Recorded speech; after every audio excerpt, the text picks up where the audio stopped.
অবশেষে ধৈর্যের বাঁধ ভেঙেছে ইরানের। ইসরায়েলকে লক্ষ্য করে চালিয়েছে ক্ষেপণাস্ত্র হামলা।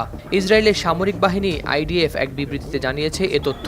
আইডিএফ জানিয়েছে ইহুদিবাদী রাষ্ট্রকে নিশানা করে ক্ষেপণাস্ত্র নিক্ষেপ করেছে ইরান। এর পরপরই ইসরায়েল জুড়ে বাজছে সাইরেন।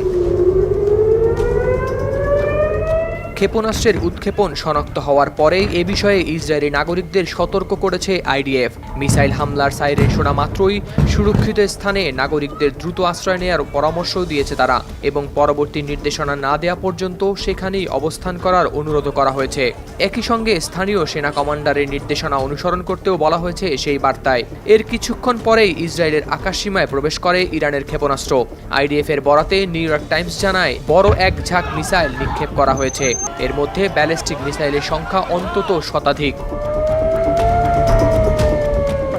আঘাত হানার পরপরই ইসরায়েল জুড়ে বাজতে থাকে সাইরেন এবং দেশটির নাগরিকরা ছুটতে থাকেন নিরাপদ আশ্রয়ের সন্ধানে। ইসরায়েলের রাষ্ট্রীয় টেলিভিশনে সরাসরি সম্প্রচার চলাকালেও রিপোর্টারদের মাটিতে শুয়ে পড়তে দেখা গেছে। পরে ইসরায়েলের সেনাবাহিনীর পক্ষ থেকেও জানানো হয় 180টি ক্ষেপণাস্ত্র নিক্ষেপ করেছে ইরান। তবে যুক্তরাষ্ট্রের সেন্ট্রাল কমান্ডের সঙ্গে সম্মিলিতভাবে বেশিরভাগ ক্ষেপণাস্ত্র করা হয়েছে লক্ষ্যভ্রষ্ট।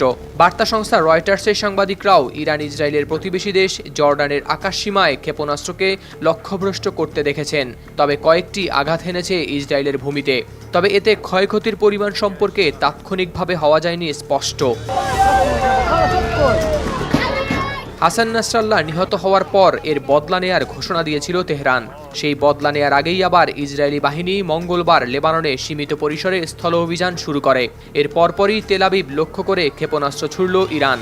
প্রায় এক বছর আগে ফিলিস্তিনের গাজায় হামলা চালায় ইসরায়েল। তাদের নির্বিচার বোমা হামলায় গাজায় 40,000-এর বেশি মানুষ নিহত হয়েছেন। এই যুদ্ধ শুরু হওয়ার পর আজ লেবাননে ইসরায়েলের স্থল অভিযান শুরুর মধ্য দিয়ে মধ্যপ্রাচ্যে সংঘাত নতুন মাত্রা নিয়েছে। এ বিষয়ে ইরান বলছে গাজা ও লেবাননে মারাত্মক হামলার পাশাপাশি হামাস, হিজবুল্লাহ এবং ইসলামিক রেভলিউশনারি গার্ড কর্পসের নেতাদের সাম্প্রতিক হত্যাকাণ্ডের প্রতিক্রিয়ায় চালানো হয়েছে এ হামলা। এদিকে ইসরায়েলের কর্মকর্তারাও ঘোষণা দিয়েছেন ইরানের এই হামলার উপযুক্ত জবাব দেওয়ার। হাওলাদার শামীম, RTV।